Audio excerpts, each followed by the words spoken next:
Okay, I've got a few properties closing this week, and so I figured that I would do a little video about what happens on the week of closing. This is a new microphone, and I kind of actually don't like it. Um, Hopefully it's working though.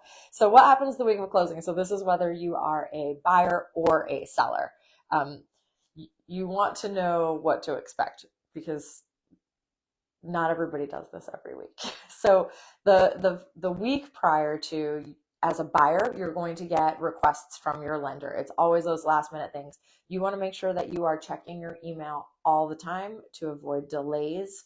You want to make sure that you are signing the closing disclosure as soon as you have reviewed it, and obviously make sure you understand it. Somebody reviews it with you, but you want to get that signed right away because there's a waiting time from when you sign that to when you actually can close on the house. It's 3 days before the closing. So once we have that and we clear that 3 days, we're good to go. The next thing that's going to happen is when we get clear to close, the title company is going to reach out, and that's when you're going to schedule the closing. So you know when a title company is calling you to schedule a closing that you are good, you're clear to close. You will confirm all of the final costs at that point. You'll find out if you need to bring money to the closing. If you're a seller, you're going to find out what your bottom line is at that point. You'll get any wire or check instructions at that time also. That's the time to ask if you want your payment split up. I get that a lot. Or if things are getting paid off, that's when you're going to find out about that, and that's when you're going to give instructions for that. The lender is going to want proof of your homeowner's insurance if you're the buyer, so you need to make sure you're on top of that. It's really important.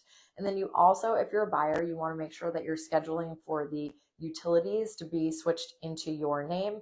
If you're a seller, you want to stop any of your automatic oil delivery. You want to make sure you call the electric supplier. You want to make sure you call if you have a gas supplier, and just make sure that all of that stuff gets switched out of your name. The day of closing is always a seller day. Important to know. You're going to do the final walkthrough. So at the final walkthrough is typically the buyer's agent, and the listing agent. It's a time to do a quick walkthrough of the property and make sure that the property is in relatively the same condition as it was the last time you were in it. So this is not a time to look at dings on the walls. This is a time to look at, has a tree fallen through the roof? Some people get really hung up. I've had final walkthroughs that last an hour long. They should not last an hour. They should be a pretty simple walkthrough. Make sure the house is in relatively, good shape, that it's broom swept condition. And if there are any issues, this is the time to address them. So if there's an issue, you need to get on it right away, because that is something that can delay a closing. So it's important, you want to not delay your closing, get things taken care of right away. Closing day, bring your photo ID, bring your garage door openers if you're a seller. I can't tell you how many sellers forget to bring garage door openers to the closing. Obviously bring keys. Let's see, what else?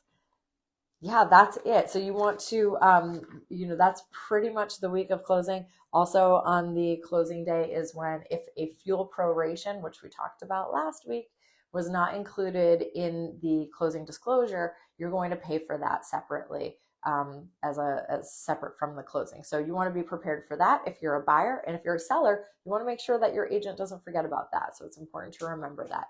If you've got questions about buying or selling real estate or any of those little nuances, please feel free to reach out. If you're watching me on YouTube, all my information is below. If you're watching me on Facebook, you know how to get in touch with me.